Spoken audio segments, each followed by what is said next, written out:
What's up in War Eagle War Report family? You got Ike Jones back with another morning drop, and today we're talking about the pass game for Auburn. Coach Freeze had some interesting statements that he made to the media about it yesterday, and we want to talk about it. Y'all know how we do right here, War Report style. Let's drop it on them.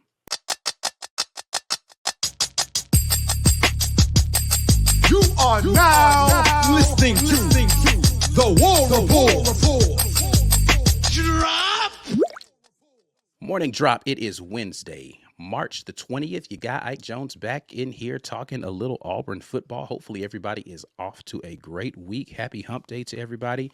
Let's get in here and talk about everybody's favorite topic, and that is the pass game for Auburn, because that's the place I think that most people are anxious about seeing how it's going to shape up for the school going into the fall. Coach Freeze addressed the media, talked about a litany of things, and we'll definitely get into some more of his comments as we move forward in the day. We got the midweek report tonight. Maybe we'll talk a little bit more about that then. But I want to camp out on about the quarterback and really the keys to unlocking this.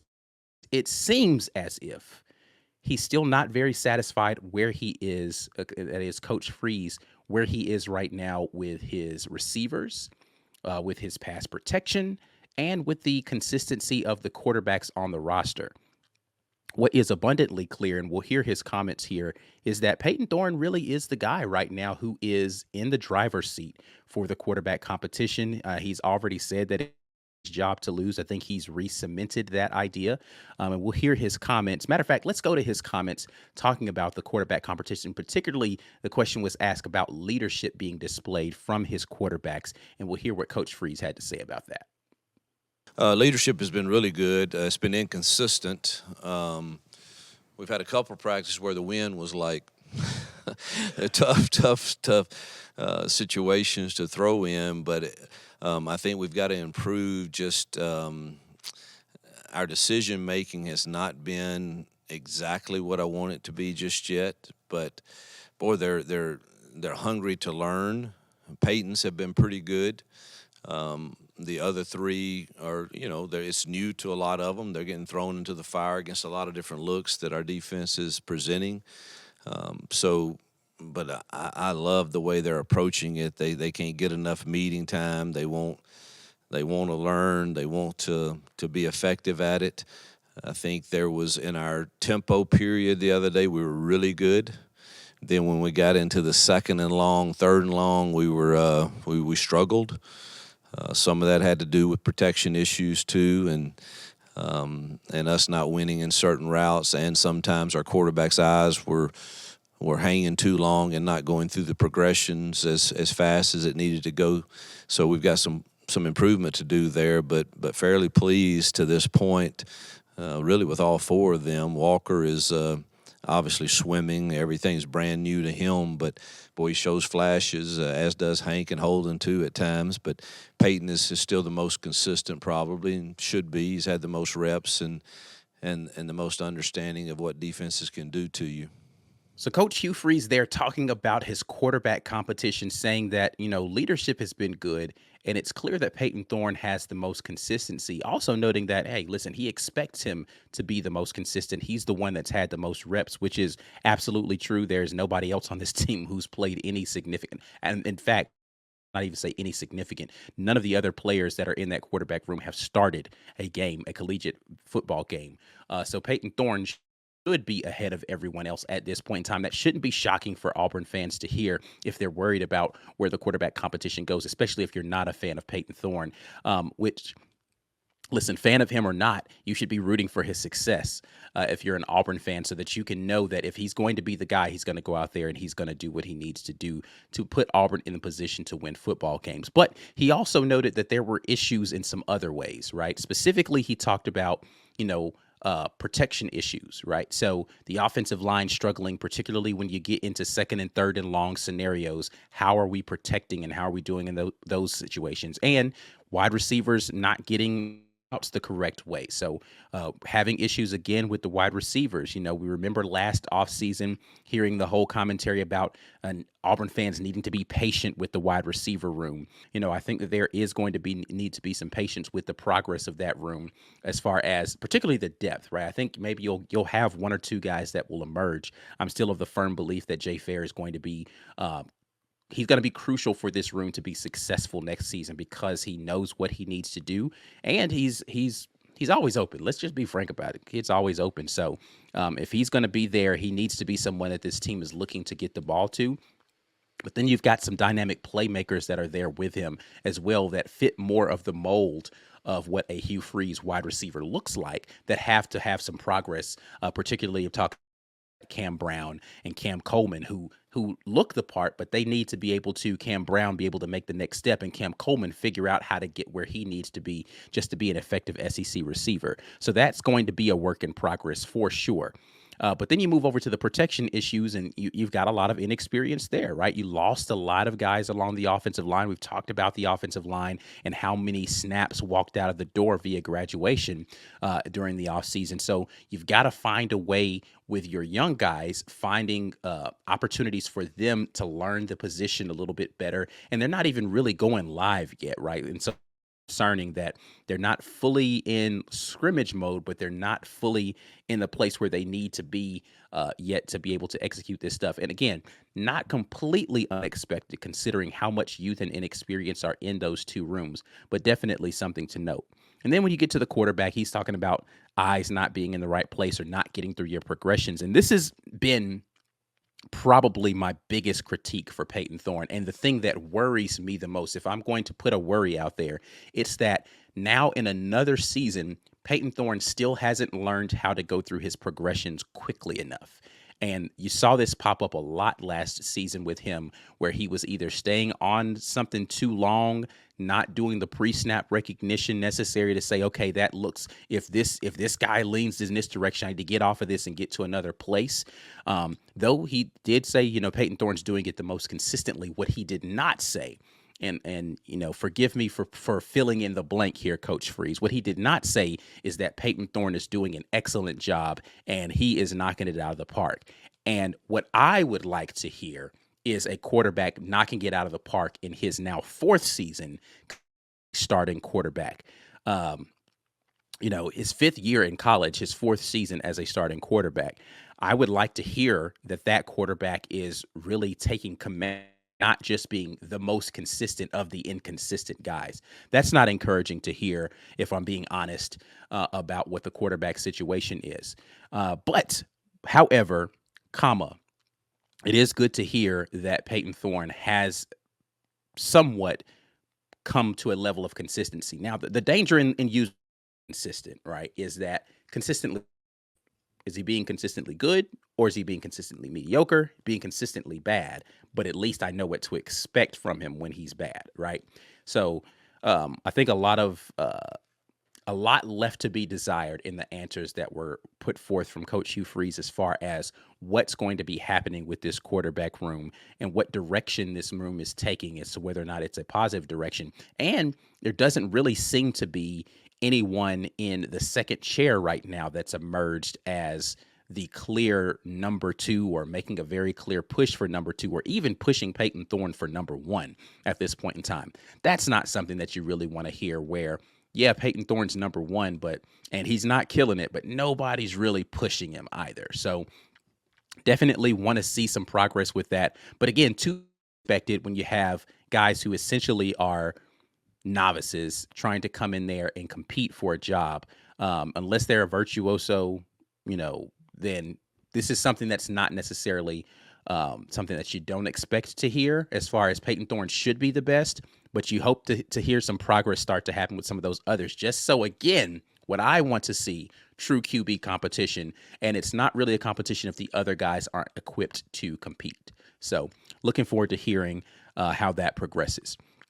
Before we get over into the second part of this conversation, I definitely want to give you guys a quick word and say, if you didn't see already, it is March Madness time, and we are doing a March Madness bracket challenge right now. We're doing a Survivor challenge.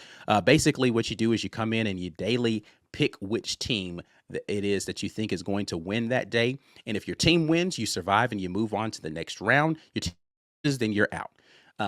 And if you survive and your team wins, you can no longer utilize that team for the remainder of the contest. You have to pick a new team to survive with in the next round. So it's got to be a strategic way of playing, but we've got the links right down there in the bio if you want to sign up. We've got a $5 challenge and a $10 challenge that's available for you. And if you're like, you know what, this Survivor thing, I don't really want to get into it. I just want to kind of do a bracket. We got a free bracket that's available for you as well. But sign up in one of the links in the description down there. This is courtesy of our partner Splash. So shout out to Splash for partnering with us to put these challenges together. And hopefully we'll have a little fun this March and be able to pick some good picks for you guys and have and maybe make a little money doing it. We'll see. But yeah, that is the Rapport Survivor pool. And again, that's available down there in the description of the video. Let's move on with the conversation, though, and talk about really what is it going to take to unlock this offense. And Coach Freeze had some very high praise when he was asked about the new role of Kent Austin, who was on the staff last year, but in an off-the-field capacity, and talking about how he likes not just him, but the other people that are in the staff right now who've been with him and have had the opportunity to know how he likes to do things and how that should lend into higher expectations for what this offense could potentially be. Let's hear Coach Freeze talk about that. I think he's the best quarterback coach I've ever been around, and just he adds such value to. If I'm sitting in there like this morning and we're discussing something that's going in today, I need to hear how he sees it from a quarterback's perspective. When we draw something up or we say, hey, is this something that's a priority for us to really get in spring? You know, how do you view it? And what are all the issues that would be faced in coverages for this? And he's as smart and brilliant as any I've been around of saying this is going to be the issue, and if we don't have an answer for that, then this probably needs to move down the list some.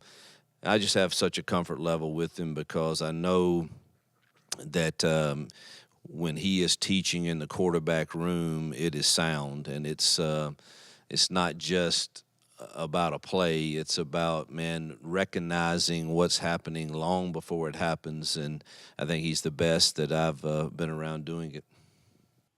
So Coach Freeze talking about Kent Austin, and he feels as if Kent Austin is the best quarterback coach that he's ever been around. And I think that that's an important thing to understand about the conversation I was just having about where the young quarterbacks need to be in order to be able to compete at this level. And or even Peyton Thorne being able to make the next. If you have someone who's teaching properly to these young men, then they have an opportunity to progress at a faster pace than if you were just out there, hey, this is the play, this is what you need to do. There's a couple of things in that I liked that he said in regards to how Kent Austin thinks about things. It's not so much just about the play, but it's about, teaching all of the elements of why we're doing what we're doing, and particularly talking about the pitfalls of, hey, this is what we're doing right now. Where can this mess up? And I think that that's important, especially if you understand the characteristics, and flaws of the quarterbacks that you have. It helps you become a better play caller for those in positions to be successful, not asking them to do things that they're not equipped to do, but knowing which bag you can go into in your playbook to make sure it's happening the right way. So that's going to be important when they get into more of their in-depth installs. Right now, they're probably very basic because, again, you do have the inexperience of the quarterbacks and wide receivers and offensive line in that system. Everybody's really learning a new system right now because they're changing the terminology and some of the fundamentals of what they like to do is doing tempo stuff. That's going to be more of the hallmark of what Coach Freeze has traditionally done. So everybody's really learning something new right now, but it's important as you're teaching that you explain why. So when people start to build upon those things, they understand at the basic level what we're attempting to get accomplished here.